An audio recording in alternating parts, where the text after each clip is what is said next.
esse novo estresse? Home office para você é tranquilo? Como que é? Cara, já fazia bastante home office, então não está sendo tão complicado. Algumas coisas a gente puxa dos milhares de retiros aí de muito tempo que você fica É praticamente. verdade. Então facilita, mas de fato a gente tem que criar estratégias novas, né? Para lidar com a realidade. Então, mas tirando o sofrimento do mundo, acho que eu estou relativamente tranquilo aqui. Esse é um bom ponto. Bom, primeiramente, obrigado aí por participar e ajudar a gente aí nesses momentos aí de reflexão em quarentena. Então, só para te trazer um overview aí do que a gente está fazendo, né, e quais atividades que os estudantes estão passando. É, o Instituto tá avançando aí em vários modelos diferentes aí para a gente efetivamente fortalecer hábitos positivos para os estudantes. E na experiência que a gente fez no mês passado, a turma que fez que a gente chama de desafio dos 30, cada dia trazer um desafio novo para ser implementado, eles evoluíram o índice de felicidade de mais de 21% a média da turma como um todo. Então foi muito legal. E Legal. aí a gente se desafiou a fazer um desafio quarentena, que é usar efetivamente esse momento de quarentena para alavancar, e não só o desafio deles como pessoas, de trazer esses hábitos, mas eles influenciarem isso dentro da casa deles. Então, para ir além, né, e usar esse momento para reconectar, né, é, é esse momento aí dentro de casa. E aí eles estão passando por vários dias e vários temas diferentes, é, com um intuito muito, o tema principal é a questão da felicidade. Uhum. E aí começou entendendo o porquê da felicidade, sobre emoções, qual vida a gente quer ter, falamos de futuro de trabalho, da importância da diversão, né, e de trazer para o dia a dia, exercício, relacionamento foi no dia 7 e hoje o tema é meditação.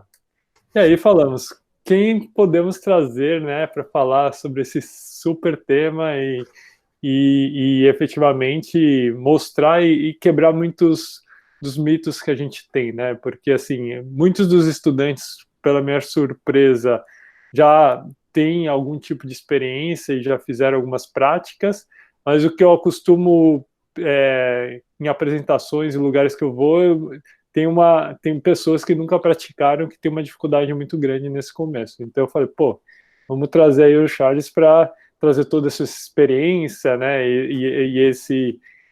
e tirar um pouco dessas dúvidas, né, e desse mindset aí, e muito linkando, né, porque meditação é importante para o nosso dia a dia de hoje, especialmente trazendo essa crise, né, como que a gente consegue efetivamente não só nos ajudar, mas ajudar as pessoas na nossa volta aí.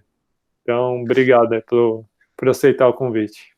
Imagina, é muito legal estar aqui com você. Conheço seu trabalho já faz algum tempo, né? Sei que é um trabalho super sério, de profundidade. Então, para mim, é sempre uma grande alegria ver gente séria fazendo coisa boa para o mundo, né? E tanta gente interessada aqui. Então, isso putz, é maravilhoso, cara. Então, muito obrigado. Você quer que eu já comece falando, dando o tom da Por coisa? favor, pode começar, o pessoal vai entrando aí, mas fica Tá. tranquilo que o pessoal, como a gente está gravando, quem não pegou o começo, eles vão pegar. Tá bom. Bom, eu vou começar falando um pouco disso do lado mais prático, né? Eu tenho, assim, uma experiência de quase uns 20 anos aí nesse negócio. Comecei mais pelo lado budista, depois fui para a ciência e junto as duas coisas, né? Resumidamente, assim, para falar um pouco de como é que eu vejo a questão da meditação e por que que eu aplico no trabalho. Eu sou empreendedor já faz aqui também uns 20 anos, desde que eu abri Uhum. empresa, várias, abri algumas, e estou com outra agora, há um ano e meio, mais ou menos. E, enfim, a primeira coisa que eu quero falar é a atenção, né? A gente, nos últimos 20 anos aí, 24 anos, tem uma pesquisa da Microsoft, foi feita, acho que saiu em 2013, se não me engano, ela não é tão recente, mas ela mostra que a gente veio diminuindo o nosso espaço de atenção por conta do mundo atual que a gente vive aí, que é corrido. Isso todo mundo já sabe, careca de saber, mundo VUCA, essas coisas todas. Sim. Mas o interessante é o seguinte, gente, que a atenção ela é a base para uma série de coisas. E uma das palavras que você falou, Thiago, sobre futuro do trabalho, né? Uma matéria que eu estudo bastante, futurismo é também um dos meus temas, e se fala muito sobre habilidades do futuro, etc., né? E a maioria das habilidades do futuro, ela está diretamente ligada com a atenção. E eu explico, né? Por exemplo, você fala criatividade, empatia, e uma série de outras habilidades manuais finas, e mais uma série de outras, aí, inclusive gestão de pessoas, que tem a ver com a empatia também. Se você não treina a sua atenção, se a sua atenção está com espaço reduzido, como a gente está hoje, se ela fica pulando fazendo troca de tarefa sequencial, né, que a gente chama de multitasking, mas não a gente perde o quê? A capacidade de tomar decisões ou ter ideias inovadoras, insights, que as pessoas chamam, né? Que insight nada mais é do que associações fracas entre vamos dizer, duas linhas de conhecimento que você tem profunda, ou diferentes conhecimentos, que você tem associação neural fraca e você precisa de atenção para reconhecer e perceber aquilo. Por isso que muitas vezes a gente tem ideia no chuveiro. Por quê? Você está ali tomando, né, banho, está mais presente um pouco, esqueceu, não está no computador, não está no celular, aí as ideias começam a pipocar. Então é exatamente por isso. Então a atenção, ela é a base, né, de criatividade, insight e base de empatia, porque você só consegue ser empático com o outro, sentir o que o outro sente, se você está presente no seu corpo. Se você sente o seu corpo. Se você está no mundo das ideias aí, né, ou no celular, ou fazendo qualquer outra coisa, pensando, divagando, usando aí a Default Mode Network ali, do cérebro, você não consegue sentir o que o outro está sentindo. Então é difícil você ter empatia, quase impossível. Então a gente tem que ter esses caminhos. Então, primeiro ponto, a atenção, super importante, veio caindo muito nos últimos tempos e a gente precisa retreinar essa atenção. Para retreinar a atenção, o que eu faço? Né? Mas, oh, meu Deus, vou jogar videogame? Vamos fazer... Na verdade, a gente usa, né, o mindfulness, a meditação, como uma das principais formas da gente treinar essa atenção. E essa técnica, ela não é feita, na verdade, ela não foi criada para isso. Isso é uma das coisas que ela faz, certo? Ela veio lá de trás, né, a gente sabe, para quem estuda como você, veio lá de trás de linhas indianas, não só budistas, tá? O budismo foi uma das linhas que, né, se apoiou muito nisso. E aí os cientistas que proliferaram aí o mindfulness, a meditação, a partir do fim da década de 70, eles foram treinados de forma profunda nas tradições budistas, né? O Kabat-Zinn era zen budista, o Daniel Goleman e o Richard Davidson, que eram colegas de universidade, são super famosos, de cientistas hoje, treinaram no budismo tibetano, e o que eles fizeram? Eles tiraram o peso religioso dessas práticas, comprovaram através do método científico, e de lá para cá a coisa veio, né, explodindo. Só que o que essa prática faz, né, quando a gente faz ela com a motivação correta? E depois a gente pode até falar disso, a gente abre um outro fórum para falar disso, mas com a motivação correta, o que acontece? Acontece o seguinte, você começa a ter outro tipo de experiência de realidade. Por quê? Porque você tira uma camada de coisas, né, de conceitos, preconceitos, estratégias malfadadas de realidade, para lidar com a realidade, crenças limitantes, né, que nada mais é do que uma estratégia ruim que a gente criou. E aí você tira esse troço todo, você começa a diminuir o poder disso e você consegue tocar num negócio que já existia. Esse é o ponto. Então, quando a gente fala de liderança consciente, de verdade, você está falando através das práticas de artes contemplativas, né, que o mindfulness já está incluído aí, você consegue redescobrir certas habilidades, como a criatividade, como a flexibilidade e adaptabilidade mental, que a gente precisa hoje, né? Muita gente, eu vejo, que sofre porque não consegue se adaptar a uma nova realidade, entra num processo de negação, e como não acha uma nova estratégia, ela fica tentando fazer aquilo que fazia antes, que hoje não funciona mais. Então, assim, adaptabilidade, criatividade, empatia, né, essa capacidade de simplificar. Então, a gente fala muito que a prática do mindfulness ajuda a gente a simplificar, a gente treina a mente para simplificar. E o exemplo disso é quando a gente começa a praticar, que a prática ela não começa quando você senta na almofada ou na cadeira. Ela começa no momento em que você fala, eu vou fazer a minha prática do dia. Porque nesse caminhar, nesse espaço de tempo que eu falar, eu vou começar até você sentar, muita coisa acontece no meio e a sua mente tem que trabalhar para fazer o quê? Esse e-mail eu vou responder depois, não é urgente agora. Comida do cachorro, ele pode esperar 10 minutos. A ligação dessa pessoa eu ligo depois, eu anoto essa ideia em um outro momento. Você vai tentando simplificar todo aquele barulho para poder fazer aquilo que você precisa fazer. Então, veja tanto de treino que está embutido nessa coisa. Né? Então, você tem um monte de talentos que a gente redescobre. Então, por isso que ele é muito importante, porque a gente começa com, vou reduzir o estresse, ou vou ter um pouco mais de atenção, que é importante, mas no fim, no meio do caminho, você começa a descobrir uma série de outras coisas que você nem fazia ideia e que estava ali embaixo. Sim. E para mim foi linka muito com isso, né? Que para mim foi essa experiência. Estou nos últimos 3, 4 anos seguindo, né, esse lado do mindfulness e eu busquei muito dessa questão do estresse, da ansiedade no trabalho, com excesso de coisas, né, e incertezas. E aí, com isso, eu fui descobrindo novas possibilidades aí que efetivamente traz, né, que com o seu cérebro mais claro, mais calmo, você consegue ser mais criativo, consegue perceber mais essa relação humana, né, e ser mais empático. Então, assim, para mim, tem a base para todos os benefícios dessas habilidades aí que eles chamam de habilidades do futuro, que é o que vai nos diferenciar, né, como os humanos e que nos diferencia da máquina, né, que linka muito com esse lado aí do futuro. Uma das perguntas que tem bastante, né, que os estudantes têm, é que assim,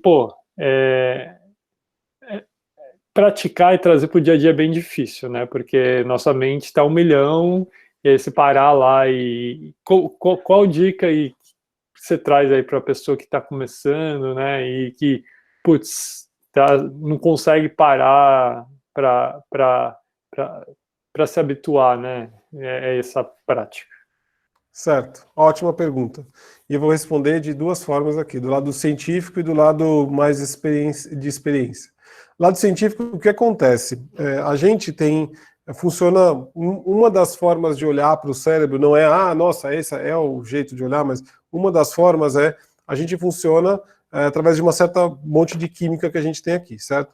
Então, por exemplo, você assistir Netflix, jogar videogame, e olha que eu jogo também, ver filme no YouTube, fazer esse monte de coisa ao mesmo tempo, olhar rede social, isso gera uma carga de dopamina, né, que é um neurotransmissor ali. E que a gente, de certa forma, cria um certo vício, ou na verdade uma tolerância a ela.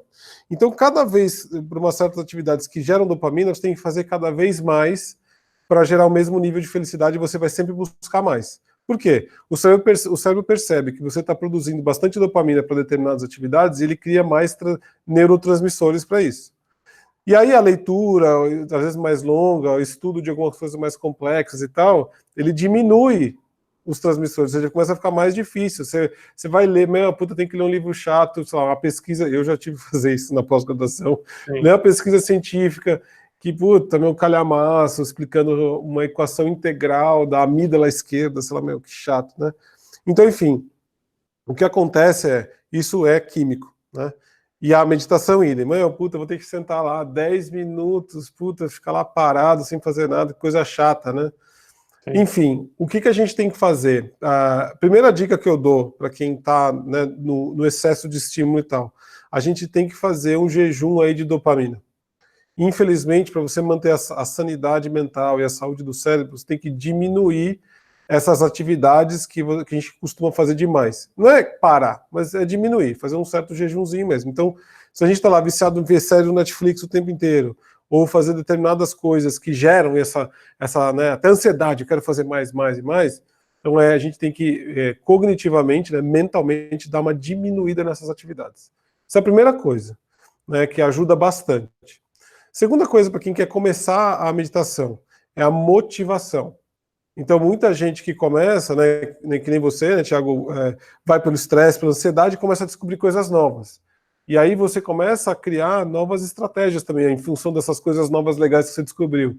Você fala, nossa, eu estou conseguindo prestar mais atenção numa reunião, né? Eu estou conseguindo me sentir melhor. no geral. Então, isso traz outras motivações para você. Muita gente que tem motivação do estresse e ansiedade só, às vezes está muito mal, é o que eu falo, pode acabar indo no médico, o médico receita algum remédio, uma pílula, um CBD, que agora tem até o hemp oil aí, que funciona bem. O cara toma, acabou, cara. Beleza, acabou a motivação, porque ele já resolveu o problema dele.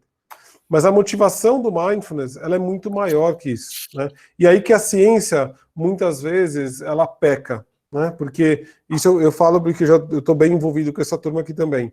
Ela peca e é onde a religião, né, ela tem um lado dela. Que as pessoas às vezes se motivam porque, nossa, eu vou aprender, sei lá, eu vou tornar um ser humano melhor, eu estou falando de uma felicidade transcendental, sei lá, o X coisa, depende da tradição ali. E aí essa motivação faz ela permanecer mais firme na prática. Eu lembro que quando eu comecei, foi muito mais no sentido de... Tudo bem, já estava caminhando no lado budista mais pesado há bastante tempo, mas foi um determinado momento que eu tive a motivação de que se eu fizesse aquilo, de certa forma eu conseguiria despertar um lado profissional meu que estava, né, parado e que eu poderia ajudar a sociedade. Legal. Então foi com essa sensação de falar, cara, se eu sentar nisso aqui e trabalhar minha mente, eu consigo produzir algo que vai ajudar a sociedade como um todo. Nossa, então aquilo foi, meu, pá, aquilo fazia eu ficar sentado, às vezes, em alguns momentos, 2 horas e meia por dia, às vezes chegar e em retiro, ficar um mês, né, fazer meditação 10 horas por dia, um mês, comi meditação, sabe? Por quê? Porque a motivação é forte. Então Sim. A gente tem que buscar dentro da gente qual é essa motivação, né? Por que eu vou me engajar nessa prática? O estresse e a ansiedade ajuda a gente a conectar um pouco, mas vai tendo mais coisa ali para frente. Sim. Então vale a pena a gente ter esse contato, às vezes, com pessoas que já fazem há mais tempo, né, para dar essa motivação, mas também a gente descobrir a nossa, porque aí você Sim. se mantém na prática. Excelente, acho que faz total sentido, e é o que a gente sempre busca falar para eles, é trazer a experiência e trazer esse lado emoção, motivação e sempre relembrado para o propósito que isso vai ajudar eles a criar o hábito positivo, né? Porque é isso, né? A gente começa muito motivado e a gente tem que, para manter essa motivação, sempre reconectar com esse propósito e visualizar o que vai ser essa mudança. A Isabelle, que é uma super estudante aqui, fantástica, que sempre entrega grandes textos e motivações, ela fez uma pergunta bem legal. Se existe um melhor momento para a gente trazer a motivação, o mindfulness para o nosso dia, tipo, tem alguma recomendação que você fala, por começo do dia, final do dia, algum momento específico, que dica que você daria? Tá.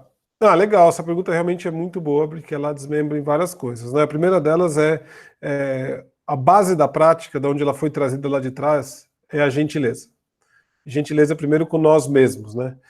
Toda essa questão da gente conseguir olhar para os nossos pensamentos, para o processo mental e conseguir largar o julgamento, que é uma boa parte do que a gente tem que fazer, ela está tocando ali a semente, né, o core do que é ser gentil e compassivo de verdade. Porque primeiro a gente tem que ser gentil e compassivo conosco, para daí começar a olhar para fora. Então, Sim. A primeira dica que eu dou, bem da lado da experiência, é escolha um momento do dia que é mais fácil, que é melhor para você, né? Então, primeira coisa. A segunda para mim, minha experiência, que você pode tanto usar como pode jogar fora, não tem problema nenhum. A minha experiência, para mim, eu gosto bastante de começar o dia com a prática. Então, eu geralmente acordo, eu não faço aquela coisa de acordar 4 da manhã, igual não, tem que acordar 4 da manhã para meditar. Não. Tem que nada, né? Isso é coisa de gente que quer mostrar que medita, mais do que de fato fazer. Acorda, eu geralmente eu vou direto para a prática. Eu lavo o rosto e tal, se quiser comer um negócio, toma um chá, pum, senta. Aí isso facilita muito a gente começar o dia mais assentado. Mas eu sei de gente também que gosta de meditar à noite, né? Porque ajuda o sono. A gente desliga os devices, né? Diminui a quantidade de luz azul que a gente está exposto, porque o nosso cérebro ele desliga de fora para dentro, né? Então você precisa começar a tirar os estímulos fora para depois conseguir dormir. Então você já começa a diminuir, faz a prática, 10 minutinhos, 5 que seja, faz e vai dormir. Então você ajuda o sono também. Então depende daquilo que você busca no momento. Mas no geral, até à tarde se precisar, mas no geral eu uso muito esses 2 momentos aí. Não, eu também, eu gosto bastante de manhã e de final do dia para fazer, né? Um para tentar reconectar e entender o propósito do dia, né? Falar, puta, o que que é importante e tal, né? E no final do dia para efetivamente agradecer e acalmar a mente para preparar para dormir, né? Inclusive até tenho, não sei se você conhece, mas tem até o que eu estou implementando bastante de manhã, é um hábito de fazer tipo Ho'oponopono. Você conhece? Uhum, uhum, conheço, É muito conheço, muito legal, legal. que eu achei bem legal e traz uma energia bacana, faz a gente realizar o que, que é importante no dia, né? E reconectar com a simplicidade. Então, são coisas bem bacanas. E no meio do dia, quando eu tô meio estressado, uma reunião atrás da outra, muito agitado, e daí eu dou uma respiração, 1 minuto, né? Para poder falar, vamos voltar aí ao momento presente, né? Então, Muito boa. muito bacana.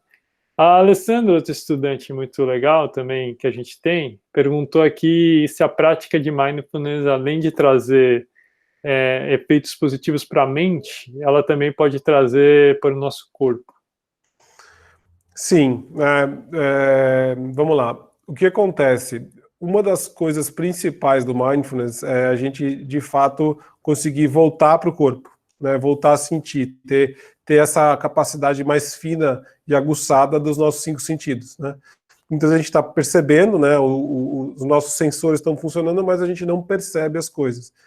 Então você treina a perceber mais. Eu sei de gente assim, eu já fiz muita arte marcial no passado, então por isso que a gente sabe o ajuste fino. Então tinha muitos momentos em que você, ao fazer muita prática de mindfulness antes de um determinado treinamento, você tinha um nível de percepção muito maior. Né? Inclusive, que a gente usava muito, treinava, usava a visão periférica. Então, esses treinos todos, eles ajudavam bastante. Então, sim, em nível de percepção aumenta bastante, e principalmente dessa coisa de habilidade fina.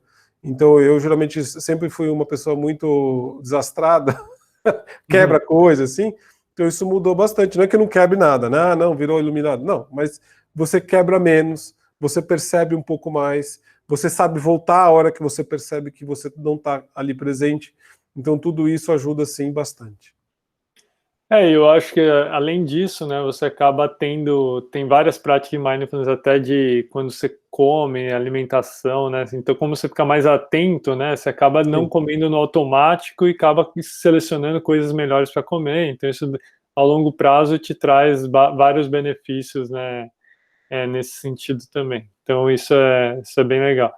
Me conta uma coisa, você teve várias experiências de fazer retiros, várias coisas bem que para mim deve ser, assim, eu penso assim, eu já fiz alguns retiros, mas você deve ter feito uns bem desafiantes. Como que é isso? Conta aí pra gente como que é ficar vários dias, sei lá, quanto tempo você ficou no retiro, sem falar, não sei como que foi, mas, cara, imagino que deve ser um negócio bem intenso, assim.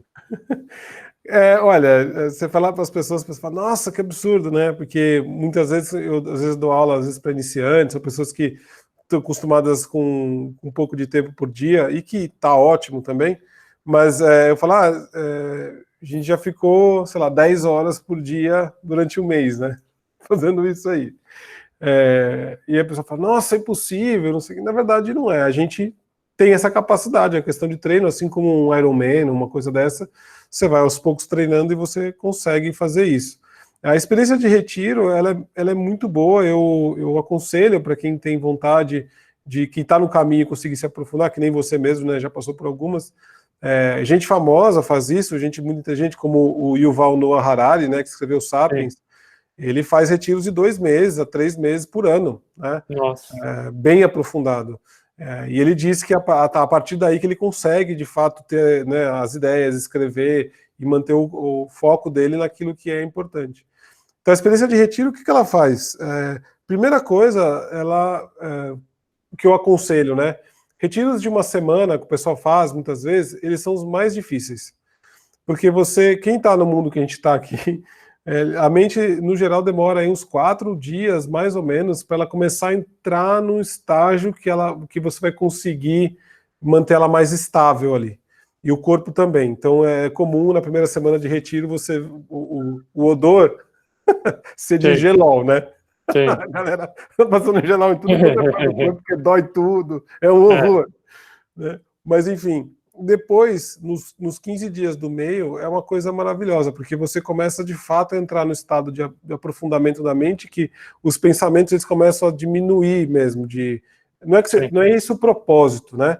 Mas eles diminuem, e geralmente a gente fala que essa mente natural, né?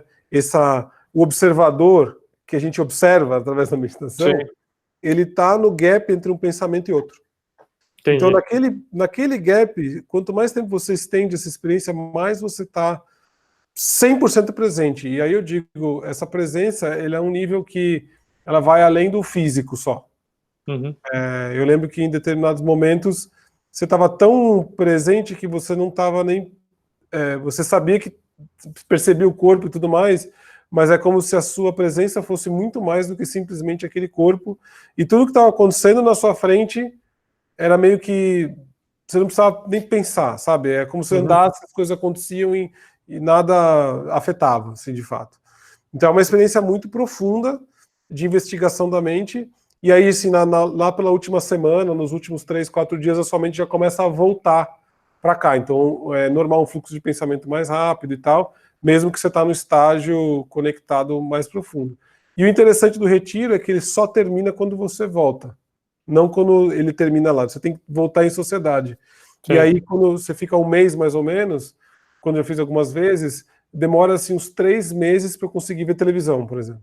Nossa. Você senta para ver televisão, primeiro que a realidade toda ela é muito rica, então você está sempre muito feliz e muito interessado em tudo, né? Na cor da parede, no que a pessoa está falando, em tudo que está acontecendo. E a televisão é tipo um quadro com umas luzinhas assim piscando. Cara, que legal, mas tipo, você não tá...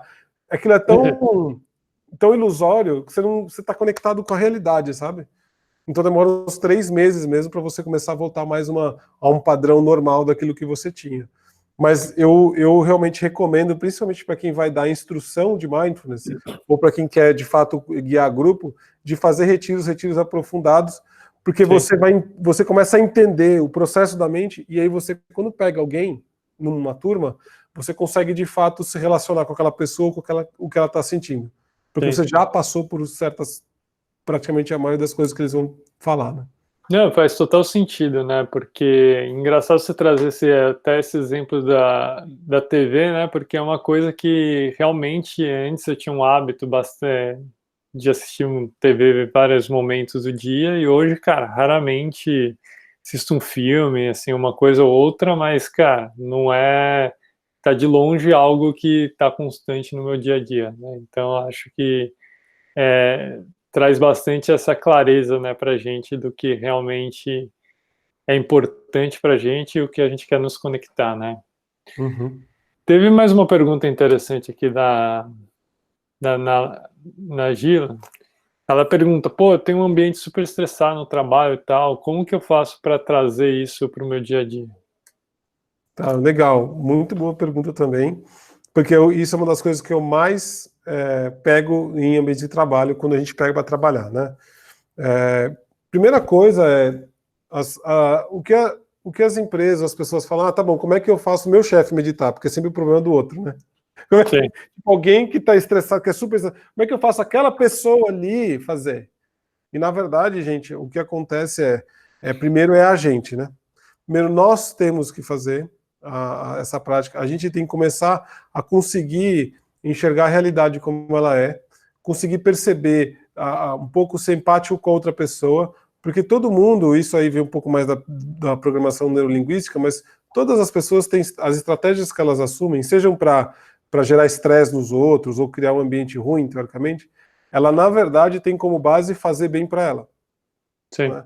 Então existe sempre uma ação, uma coisa positiva nas ações das pessoas. Só que geralmente, às vezes, não gera coisas boas. Então, o que a gente tem que fazer? Nós temos que nos preparar, estar equilibrado, né? Fazer bastante a prática, conseguir respirar, porque, como eu disse no começo, isso destrava certas habilidades. E uma delas é essa flexibilidade da mente e de conseguir agir da forma correta na hora certa.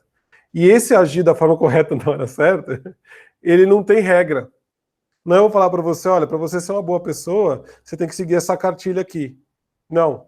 Você, ao praticar, você está tão aberto para a realidade e o que está acontecendo, que às vezes o agir de forma correta é você, sei lá, pegar uma borracha que está na mesa e tacar na cabeça do cara. Entendeu? Como uma Entendi. brincadeira. Sim. Então, esse tipo de coisa surge na hora. Então, a prática vai trazer isso. Claro que tem um tempinho, né, para a gente poder criar essas estratégias novas e começar a criar os caminhos neurais novos. Mas é assim que a coisa funciona. Então, primeiro com a gente, depois com o outro. Não, muito legal. E nesses 20 anos aí de prática, o que para você mais mudou? O que para você foi mais impactante? Que durante essas experiências e essa evolução você sentiu? Eu acho que para mim o que mais pegou assim de perceber essa profundidade da coisa foram em retiros mesmo, né? Eu fiz vários tipos de retiros, inclusive alguns sem nada, outros com bastante coisa, né? Que eram retiros de uma linha budista mais tibetana, né? Então eles são mais tem mais um monte de coisa. Então essas coisas de meditação guiada e tal é bem interessante. Tem algumas práticas que são profundas, então uma delas eu posso citar que que eu fiz um retiro também, chama Yoga do Sonho e do Sono. Então existem certas práticas que destravam aí algumas coisas da mente e que fazem a gente ter sonhos lúcidos, né? Ou seja, você dorme e tem consciência de que você está dormindo e que naquele momento é a sua mente que está agindo. Então tem esse tipo de coisa. Então, como você começa a perceber que a nossa mente, na verdade, ela tem um potencial muito maior do que a gente percebe. E até do que a ciência pesquisa. A ciência consegue, hoje, até um certo ponto. E já se sabe que o cérebro é hoje, né, a coisa mais complexa da ciência, né, no universo conhecido que a gente tem. E a gente sabe, ó, isso aqui, ó, muito pouquinho. Então, o que eu falo para mim, acho que essas vivências aí com essas coisas mais malucas que trouxe aí essas experiências foi o que me chamou muito a atenção para poder começar a explorar um pouco mais esse aspecto da mente e entender, principalmente, esse é um senso de propósito meu, né, que todos os problemas que a humanidade tem, e aí você pode usar, aí tem lá Singularity falando dos 12 desafios globais, você tem Sim, um projeto Millennium Futurista falando dos 15 desafios globais, eu falo, é isso sim, aqui, é a nossa mente. concordo, concordo. Né? Uma hora que a gente resolve isso, Thiago, a gente resolve todo o resto, cara. Né? Então, por isso que eu me envolvi muito em pesquisar e aprofundar nesse tema, porque eu acho que é muito importante. Eu concordo, e tem até dentro do MIT tem lá a teoria U, né, que é do Otto, né, que ele é fantástico e fala, né, que a grande doença do mundo que mata mais que guerra, mais que qualquer coisa, essas mortes geradas por depressão, suicídio, todo esse lado aí que a gente está vivendo e dado essas crises que a gente está tendo ainda pior, né? Então deveria ser, né, a educação número 1 nas escolas, em qualquer lugar, né? E falando nisso, como que você define meditação?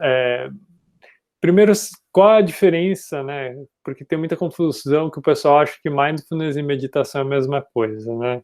Uhum. Então, qual a diferença deles e, e como se define, né, mindfulness nas suas palavras? Tá. Então, o que acontece? O mindfulness e a meditação são duas palavras que foram criadas no Ocidente. Uhum, Tá? Então, primeira coisa, a palavra que era usada lá atrás, tanto na Índia, que era sati, que era atenção com intenção e lembrança, não lembrança era o principal, né? Que é você lembrar de manter a atenção. Era atenção, consciência e lembrança, que mais ou menos a palavra significava.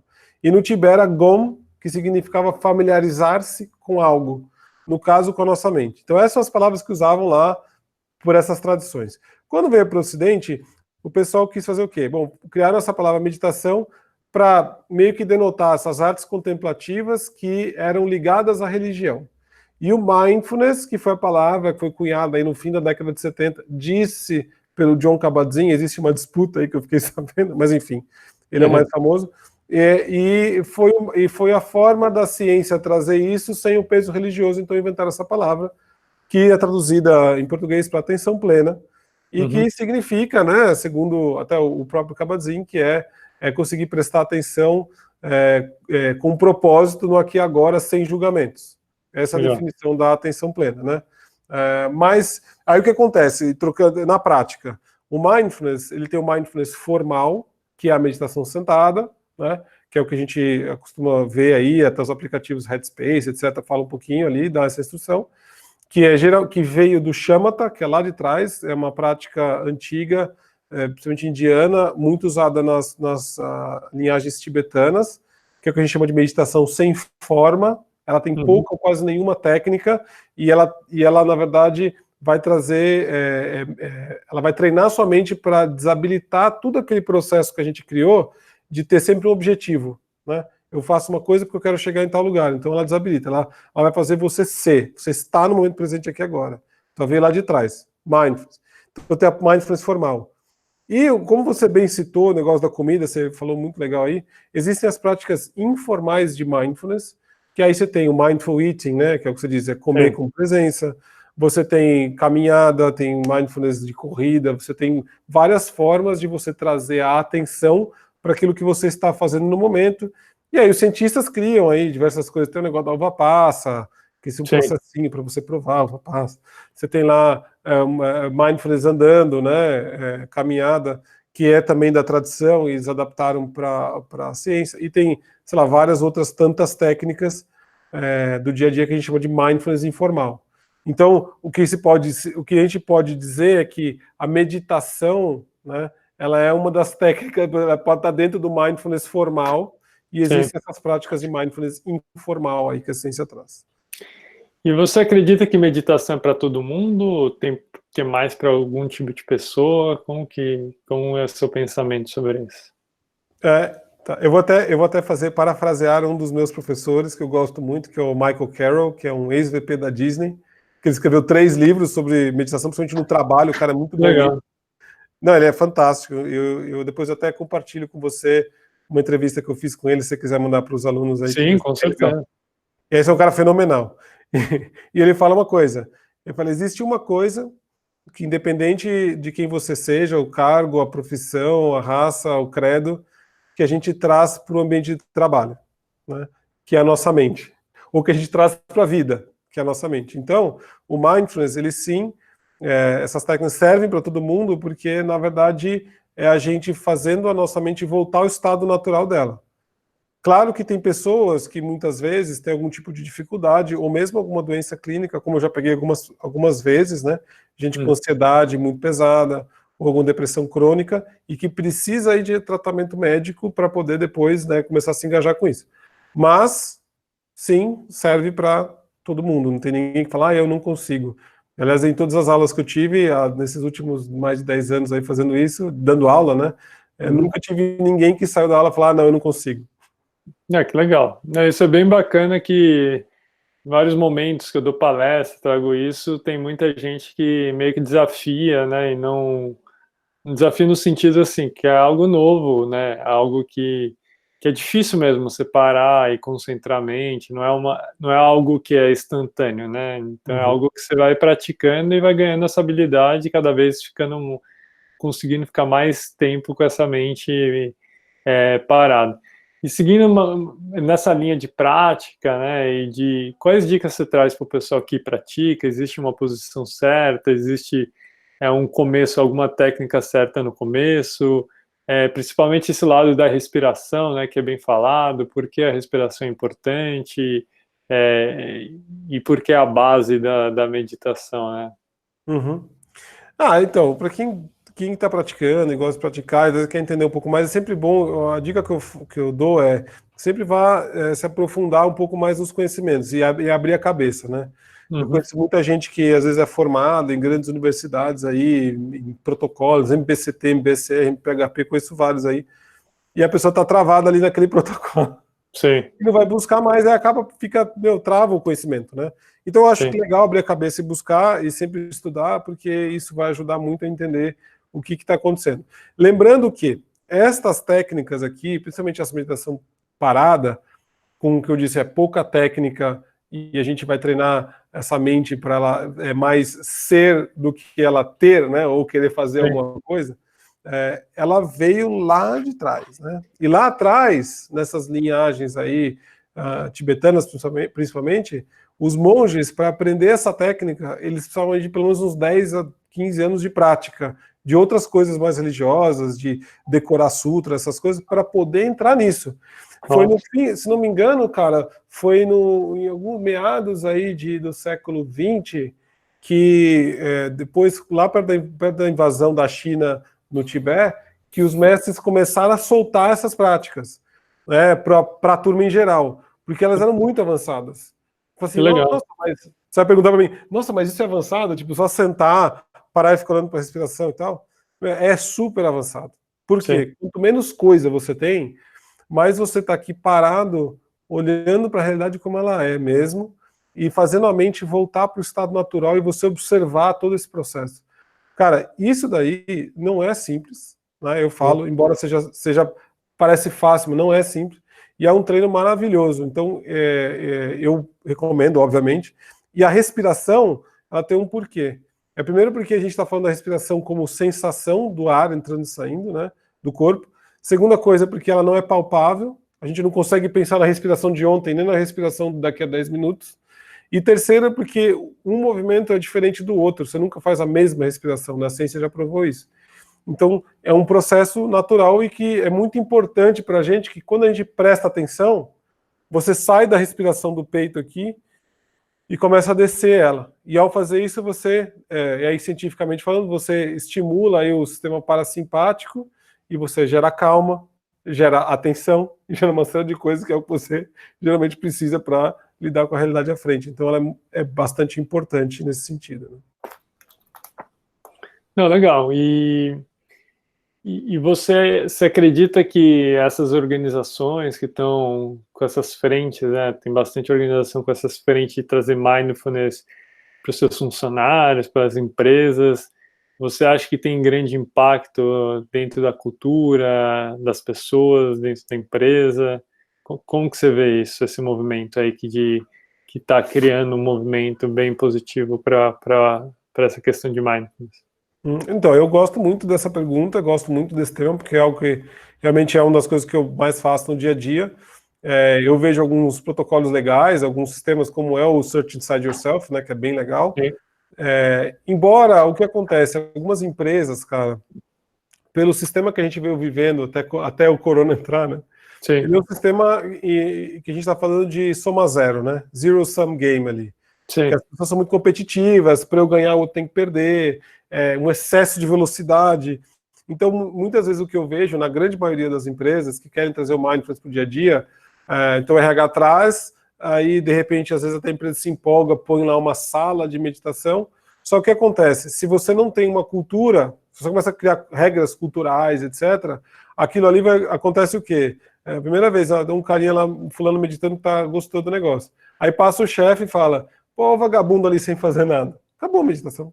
Acabou a cultura da meditação. O cara acaba se envolvendo mais do lado pessoal do que no profissional. Porque as empresas, elas ainda não entenderam que para você fazer isso e gerar todo aquilo, os benefícios que a meditação, o mindfulness vão trazer, primeiro precisa de tempo, segundo precisa estar embrenhado na cultura, né, da empresa.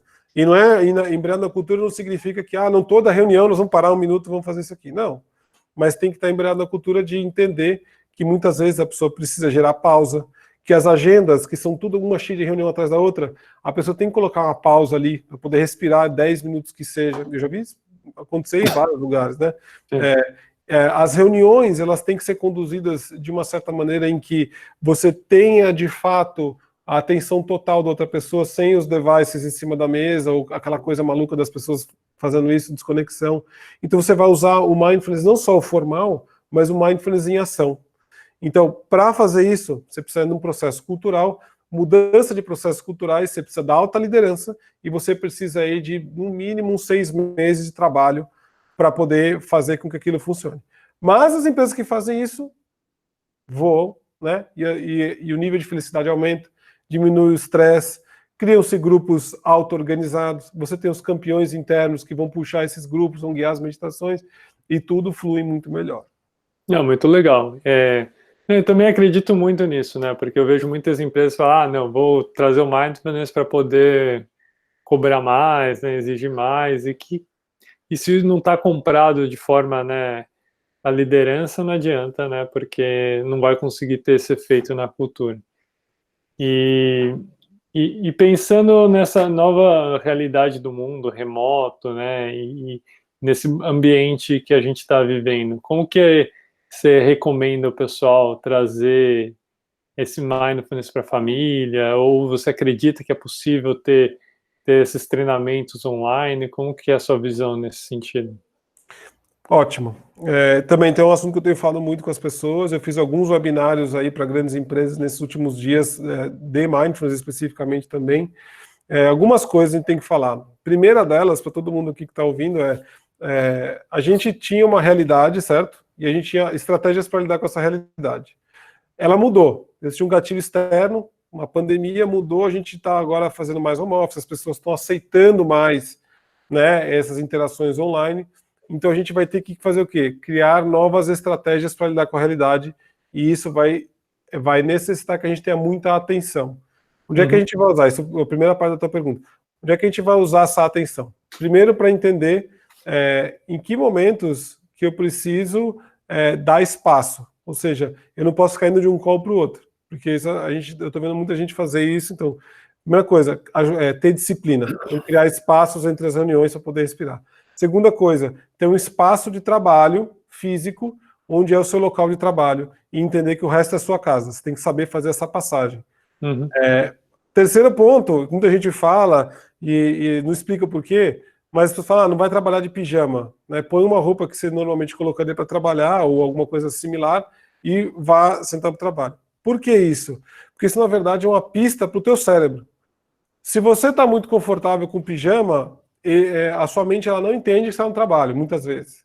Porque a gente tem todo um ritual para ir para trabalhar, né? Então, acordar de manhã, tomar café correndo, às vezes botar uma roupa, o que eu vou fazer hoje, pensar na reunião, porque vou usar camisa, vou de camiseta, sabe o quê? E aí você sai, tem um tempo no trânsito e chega no trabalho. Então, tudo isso é ritual, a sua mente já vai presetando para chegar lá e fazer o que tem que fazer. Então, você tem que criar esses mesmos rituais. Só que não precisa ser o mesmo, mas tem que criar o ritual seu do home office para ir para o trabalho. Então, são coisas que vão necessitar nossa atenção e o nosso processamento consciente, que gasta energia. Ou seja, no começo vai ser meio chato, você saber disso, porque vai gastar energia, vai ser desconfortável, mas vai ser importante a gente criar isso. Ponto 1. Segundo, essas interações online, obviamente, elas têm menos, como é que eu posso dizer, te usa menos os 5 sentidos. Sim. Então, eu estou vendo, eu estou falando com você aqui, eu sei que tem algumas pessoas, só que eu estou vendo só as bolinhas aqui, então é muito difícil você criar uma conexão. Talvez as pessoas estão me vendo, acaba criando alguma conexão, mas é mais difícil. Então, a gente vai ter que entender como é que a gente pode passar conhecimento, como é que pode ter essas conversas de uma forma mais focada nesse tipo de comunicação. Então, algumas coisas que a gente já faz. Reuniões mais curtas, 45, 50 minutos, que é o tempo que as pessoas conseguem manter atenção nesse tipo de situação sem perder e ir para o lado. Segunda coisa, a gente tem que prestar atenção de lembrar de levantar muitas vezes e mexer o corpo, se a gente ficar muito tempo sentado. E no trabalho a gente andava. Né? Então, poder fazer isso. A outra coisa que eu acho é a gente estar mais aberto, porque é o que tem no momento, e eu acho que a gente vai começar a construir ferramentas, porque isso é o nosso cérebro funcionando, que vão ajudar a gente a ter interações melhores. Então, tenha certeza de que, num curto espaço de tempo, bem mais rápido do que a gente imaginava, a gente vai começar a ver coisa de realidade virtual e aumentada que são mais amigáveis e mais legais para a gente poder ter experiências mais profundas à distância. E, óbvio, podendo trabalhar de casa, sobra um pouco mais tempo, não gasta tempo em trânsito, não gasta tempo com outras coisas, e a gente pode sim estabelecer uma prática de mindfulness no dia a dia, com um horário definido, mais preciso e tudo mais, que não vai ter o seu chefe passando, muitas vezes, passando, vagabundo ali, tá meditando, vamos lá terminar o negócio, entendeu? Sim, então a gente vai ter menos isso, cara. Então acho que tem um lado positivo, tem um lado negativo, e a gente vai achar soluções para poder equilibrar essa coisa toda aí. Não, muito legal, né? E sempre nesse ponto aí inicial que você trouxe da adaptabilidade, né? A gente, como ser humano, é muito bom e consegue se adaptar, criar efetivamente o mindset para fazer isso acontecer, né? Então eu queria que você, para fechar aí com a gente, pudesse levar a gente para uma sessãozinha de meditação rápida aí para a gente experimentar aí, né, e receber esse impacto aí de toda a sua experiência, pode ser? Ah, claro. Tá todo mundo ok com isso? Estão preparados? Estamos aqui com um desafio para isso aí, ó. Que O bom. pessoal adorou aí. Ah, que bom. Ah, agora eu começo a me conectar com vocês, eu fico feliz. Viu, pessoal? Manda palavras positivas aí para ele, pessoal. Eu gosto de gente. Não, e o legal, assim, só para lembrar uma coisa, a gente está em isolamento físico, não social. Então, essas palavras, né, essas conversas, essas reuniões são maravilhosas. Obrigado a todo mundo que está aqui, tá? Primeira coisa. Bom, vamos lá. Vamos fazer uma rápida meditação aqui. O que eu vou fazer com vocês? Primeira coisa, onde vocês estão? Tá ótimo.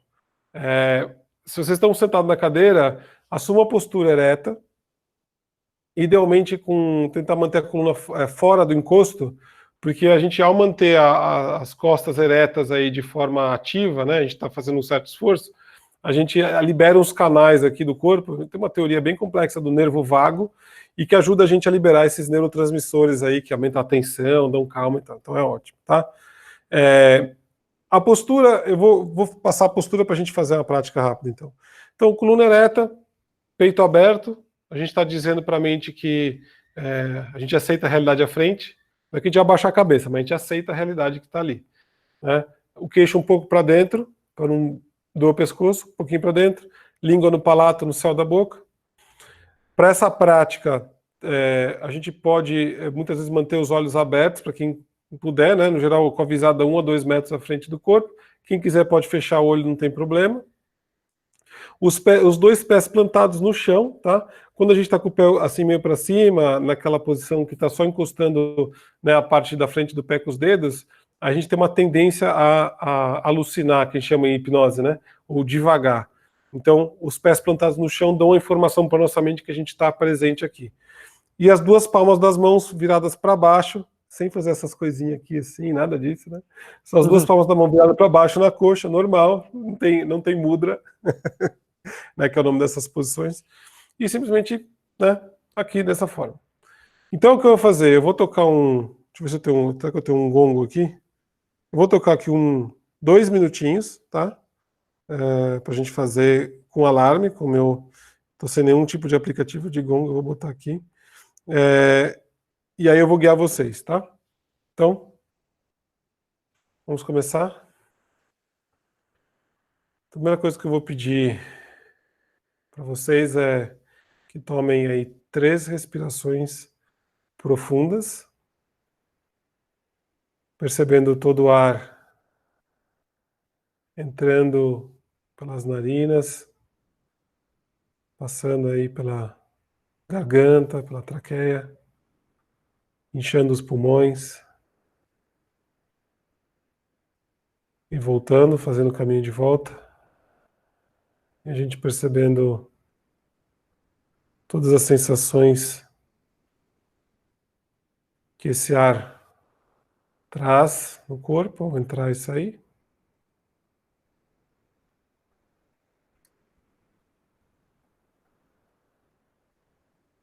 A gente simplesmente vai ficar uns minutinhos em silêncio, simplesmente percebendo a respiração.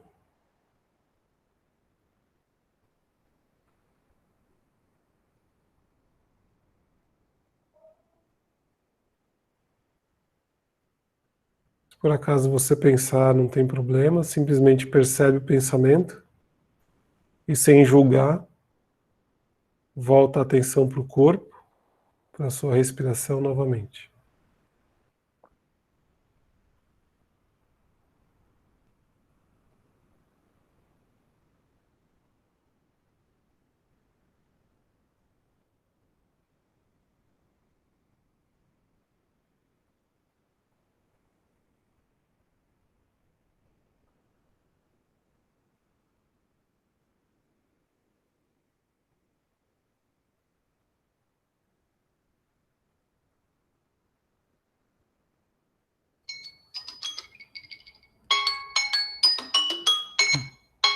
Muito bem.